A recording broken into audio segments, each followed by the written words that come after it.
تو وہاں تو منظر ہی کچھ اور تھا۔ ہمارے گھر کے آگے بہت سے لوگ جمع تھے۔ ان کو دیکھ کر میرے دل کی دھڑکن تیز ہو گئی۔ میں بھاگ کر اندر گئی۔ گھر میں جاتے ہی میری آنکھوں کے سامنے اندھیرا چھانے لگا۔ سامنے میرے ابو پر سفید چادر پڑی تھی۔ ہماری رشتہ دار اور محلے کی عورتیں میرے ابو کی لاش کے ارد گرد کھڑی تھیں۔ کچھ رو رہی تھیں اور کچھ افسردہ ہو کر کھڑی تھیں۔ پتہ چلا کہ دفتر میں ابو کو ہارٹ اٹیک ہوا اور وہ وہیں پر وفات پا گئے۔ میں اس وقت سوچنے سمجھنے کی صلاحیت سے محروم ہو گئی تھی۔ سمجھ میں نہیں آ رہا تھا کہ اچانک یہ سب کیا ہو گیا۔ دل سے فریاد نکل رہی تھی کہ اے اللہ، ایک بار پھر میں اس بھری دنیا میں اکیلی رہ گئی ہوں۔ اس اچانک واقعہ کے 40 دن بعد ہمارے دروازے پر دستک ہوئی۔ جب میں نے دروازہ کھولا تو سامنے سہیل کھڑا تھا۔ مجھے اپنی آنکھوں پر یقین نہیں آ رہا تھا کہ وہ خود مجھ تک پہنچ گیا ہے۔ میں نے اسے کمرے میں بٹھایا، چائے پلائی۔ وہ مجھ سے پوچھنے لگا، رباب، تم کب تک کالج آؤ گی؟ میں نے سہیل سے کہا کہ اب میں کالج نہیں آ پاؤں گی۔ میرے تعلیمی اخراجات اٹھانے والے ابو تو اس دنیا سے جا چکے ہیں۔ اس نے کہا، اگر تم چاہو تو میں تمہارا سہارا بن سکتا ہوں۔ میں نے اس سے کہا، سہیل، کون کس کا سہارا بن سکتا ہے اور آخر کب تک؟ اور پھر یہ دنیا میرے بارے میں کیا کہے گی؟ سہیل میری بات سن کر کہنے لگا، تم ٹھیک کہتی ہو رباب، اب تم اس دنیا میں اکیلی رہ چکی ہو اور اس کا عزت والا بس ایک ہی حل ہے کہ میں تم سے شادی کر لوں۔ رباب، تم میرا یقین کرو، میں دنیا کی ساری خوشیاں تمہارے قدموں میں رکھ دوں گا اور میں تمہارے ساتھ کبھی بھی پوری زندگی میں بے وفائی نہیں کروں گا۔ یہ بہت اہم اور سنجیدہ فیصلہ تھا۔ اس وقت میری عمر بس 18-19 سال تھی اور میں بھلا اکیلی اتنا بڑا اور اہم فیصلہ کیسے کر سکتی تھی؟ تبھی میں نے ایک لمحے کے لیے سوچا کہ میں یہ پہاڑ جیسی زندگی اکیلے کیسے گزاروں گی؟ اور میں تو پہلے ہی سہیل کو پسند کرتی تھی۔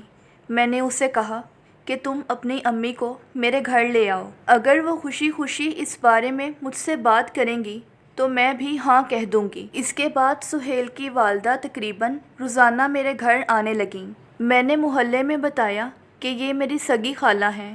اب میں اکیلی ہوں تو یہ روزانہ میرے پاس آتی ہیں تاکہ ادھر ادھر کے لوگوں کو باتیں بنانے کا موقع نہ ملے۔ ابو کے انتقال کے 6 مہینے بعد میں نے سہیل سے شادی کر لی۔ یہ گھر ابو کے بھتیجے نے لے لیا اور وہ بوڑھی اماں جن کو میں دادی کہہ کر بلاتی تھی، ان کو میں اپنے ساتھ لے آئی کیونکہ ان کا اس دنیا میں میرے علاوہ اور کوئی آسرا نہیں تھا۔ شادی کے 4 سال تک سہیل نے مجھے بہت خوش رکھا، مجھے کوئی تکلیف نہ دی۔ لیکن جب ان کی ماں کا انتقال ہوا تو سہیل کا رویہ بدلنے لگا۔ بدقسمتی کے ساتھ میری کوئی اولاد نہیں تھی۔ کاش اگر ہوتی تو سہیل میرے ساتھ کبھی بھی رویہ نہ بدلتے۔ ہاں، مگر ان کی دوری کی وجہ اولاد نہ ہونے کی وجہ سے نہیں تھی۔ ان کی دوری کی وجہ تو کچھ اور ہی تھی، جس بات کا علم مجھے بعد میں جا کر ہوا۔ مجھے ایسے لگنے لگا جیسے سہیل کا دل مجھ سے بھر گیا ہے، کیونکہ اب تو وہ ذرا سی بات پر مجھ سے جھگڑا کر کے کہتے تھے کہ رباب، میں نے جلد بازی میں تم سے شادی کر کے بہت بڑی غلطی کر دی۔ خدا کے لیے اب تو میرا پیچھا چھوڑ دو۔ ان کے یہ کہے گئے الفاظ میرے دل پر تیر کی طرح لگتے تھے۔ ایک دن کہنے لگے، اب تو جب بھی میں تمہیں دیکھتا ہوں تو میرا دل کرتا ہے کہ میں تمہیں جان سے مار دوں۔ میں ان سے پوچھتی تھی، آخر میرا قصور کیا ہے؟ میری غلطی مجھے بتائیں۔ کہنے لگے، قصور تو تمہارا کچھ نہیں، مگر مجھے اس بات کی خود بھی سمجھ نہیں آتی کہ تمہیں دیکھ کر مجھے غصہ کیوں آتا ہے۔ ایک تو یہ بھی نہیں پتا کہ تم کون ہو، کس کی اولاد ہو، تمہارے باپ نے تمہیں کس سے لے کر پالا تھا۔ میں نے انہیں سمجھانے کی بہت کوشش کی، مگر وہ دن بدن اور سنگ دل ہوتے گئے۔ ایک دن جب کھانا میں نے ٹیبل پر رکھا، انہوں نے بس ایک ہی لقمہ چکھا اور ایک زوردار تھپڑ میرے منہ پر دے مارا۔ سالن کا برتن بھی غصے میں نیچے پھینکا اور مجھ سے کہنے لگے، کیا تمہیں ابھی تک کھانا بنانے کا ڈھنگ نہیں آیا؟ ایسے بناتے ہیں کھانا، سالن میں اتنا تیز نمک۔ اس اچانک حملے سے میں بہت زیادہ گھبرا گئی۔ منہ پر تھپڑ پڑنے سے آنکھوں کے سامنے تارے سے ناچنے لگے۔ ابھی میں اس صدمے سے باہر نہیں نکلی تھی کہ ان کے الفاظ میرے کانوں میں پڑے۔ میں تمہیں ہمیشہ کے لیے چھوڑتا ہوں، طلاق دیتا ہوں میں تمہیں۔ دل تو کرتا تھا کہ خودکشی کر لوں، مگر مردہ سی ہو کر زمین پر بیٹھ گئی۔ اس صدمے سے تو میں رونا بھی بھول گئی۔ وہ تو یہ الفاظ بول کر گھر سے باہر چلے گئے، مگر میں اسی سوچ میں گم رہی کہ اب میں کہاں جاؤں گی۔ میرے ساتھ ابو کے گھر سے جو دادی اماں آئی تھیں وہ یہ سب کچھ سن رہی تھیں۔ وہ مجھ سے کہنے لگیں، بیٹی تم پریشان مت ہو، میں تمہارے ابو کے بھتیجے عمران کو یہ سارا معاملہ جا کر بتاتی ہوں اور اس سے پوچھتی ہوں کہ اب تم نے کہاں جانا ہے۔ میں دادی کے ساتھ اپنے مرحوم والد کے گھر آ گئی۔ عمران گھر پر ہی تھا۔ مجھے پریشان دیکھ کر کہنے لگا، آپا خیریت تو ہے؟ آج اتنے عرصے بعد کیسے آنا ہوا؟ میں نے تمام ماجرا اسے سنایا۔ وہ کہنے لگا، آپا تم بالکل بھی پریشان مت ہو، یہ تمہارا اپنا گھر ہے، تم جب تک چاہو دادی اماں کے ساتھ اس گھر میں آرام سے رہ سکتی ہو۔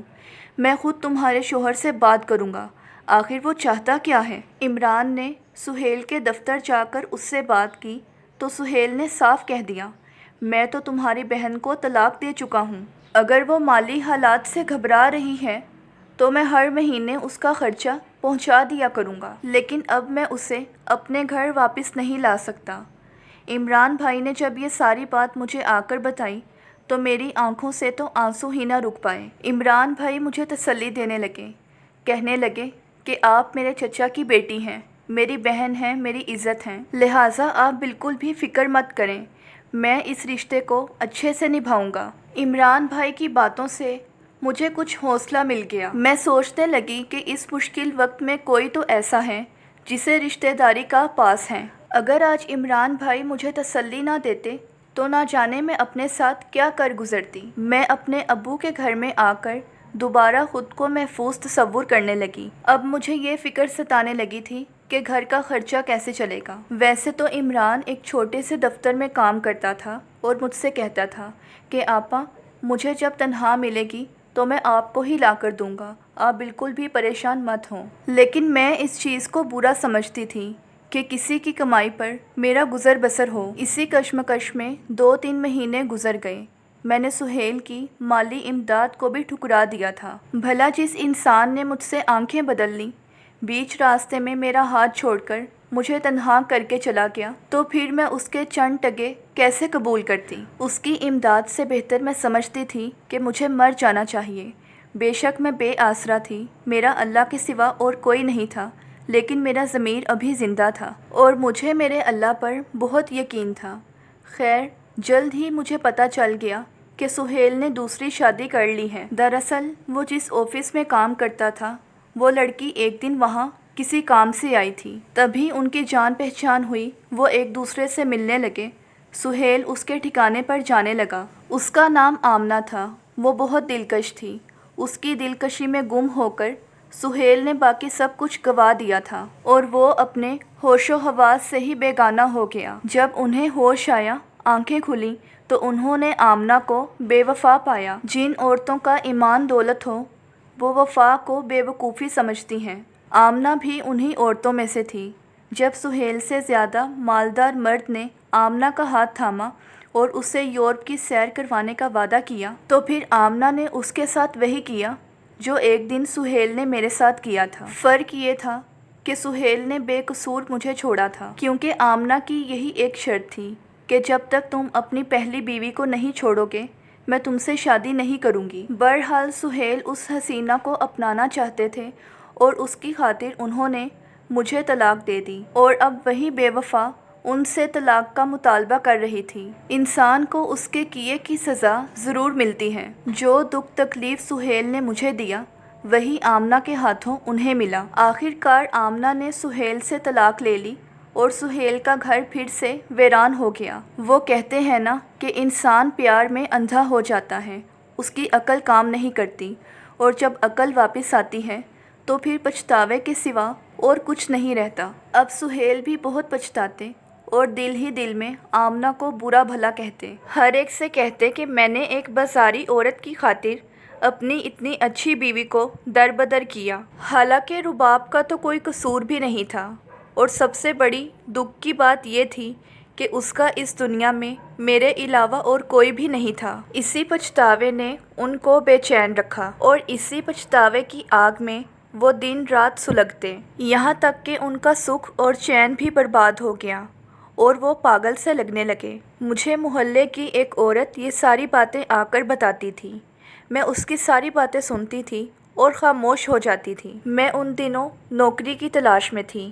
میں چاہتی تھی کہ میں عمران بھائی پر بوجھ نہ بنوں۔ ایک دن سہیل کی پڑوسن مجھ سے ملنے آئی اور سہیل کا پیغام مجھے دینے لگی۔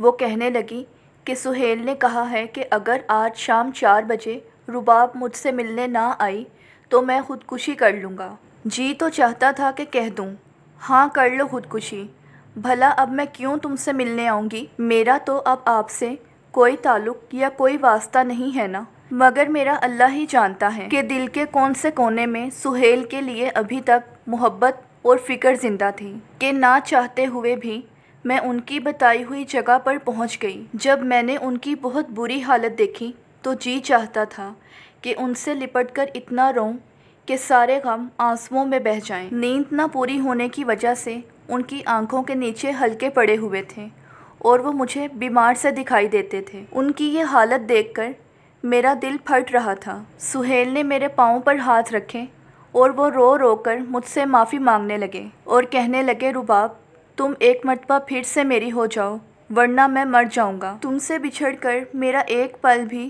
سکون سے نہیں گزرا۔ انہوں نے دکھی ہو کر مجھ سے ایسی باتیں کی کہ میں نے سوچا کہ میں ہمیشہ کے لیے انہی کی ہو کر رہ جاؤں۔ میں وعدہ کر کے واپس چلی آئی اور گھر آ کر دادی اماں سے کہا، مجھے دوبارہ اپنے اسی گھر میں واپس جانا ہے، کیونکہ وہی میرا اصلی گھر ہے۔ آخر میں کب تک عمران بھائی کے گھر میں رہوں گی؟ عمران میرا سگا بھائی بھی نہیں ہے، اس طرح ہمیں لوگ بھی نہیں جینے دیں گے۔ دادی اماں نے جب عمران بھائی سے یہ ساری بات کی تو وہ کہنے لگے، ارے آپا، آپ نے ایک مرتبہ اس شخص کو آزمایا ہے، اب آپ دوبارہ کیوں اسے آزمانا چاہتی ہو؟ اور کیا آپ کو نہیں معلوم کہ آپ کو طلاق ہو چکی ہے؟ طلاق کے بعد جب تک کسی دوسرے سے شادی ہو کر وہاں سے طلاق نہ ہو تو پہلے والے شوہر سے نکاح نہیں ہو سکتا۔ آپا، بہتر یہی ہے کہ آپ اس بے وفا شخص کو بھول جائیں اور اپنی زندگی ایک نیک اور شریف انسان کے ساتھ بسر کریں جو آپ کو کبھی بھی کوئی بھی دکھ اور تکلیف نہ دے۔ عمران کے سمجھانے کے باوجود میرے دل میں سہیل کے لیے ابھی بھی محبت زندہ تھی۔ عمران نے مجھے اداس دیکھ کر کہا کہ آپا، جیسے آپ کی مرضی، میں ویسا کرنے کے لیے تیار ہوں۔ اس نے اپنے ایک قابل بھروسہ دوست کے سامنے میری ساری بات رکھی اور وہ کہنے لگا، میں آپ کی مدد کرنے کے لیے تیار ہوں۔ تبھی عمران بھائی کے دوست نے مجھ سے نکاح کر لیا، اور میں نے 2 مہینے گزرنے کے بعد اس شریف آدمی سے طلاق مانگ لی، کیونکہ مجھے سکون میسر نہیں تھا، اور وہ بھی جانتے تھے کہ کبھی بھی کسی کے ساتھ زبردستی کا رشتہ نہیں بن سکتا، اس لیے انہوں نے مجھے طلاق دینا ہی بہتر سمجھا۔ عدت کی مدت پوری ہو جانے کے بعد عمران بھائی نے سہیل کو گھر بلوا کر میرا اس کے ساتھ دوبارہ نکاح کروا دیا، اس شرط پر کہ دوبارہ وہ مجھے کبھی بھی اپنی زندگی میں کوئی دکھ اور تکلیف نہیں دیں گے۔ نکاح سے پہلے عمران بھائی نے سہیل کے سامنے یہ بھی شرط رکھ دی تھی کہ وہ گھر کو بھی میرے نام کریں گے۔ سہیل نے ہماری ہر شرط کو بنا کوئی بات کیے مان لیا۔ اس طرح میں دادی اماں اور عمران بھائی کی دعاؤں سے دوبارہ اس گھر میں جا بسی جو پہلے بھی میرا گھر تھا۔ سہیل سے دھوکہ کھانے کے بعد میں اس دھوکے کو بھول گئی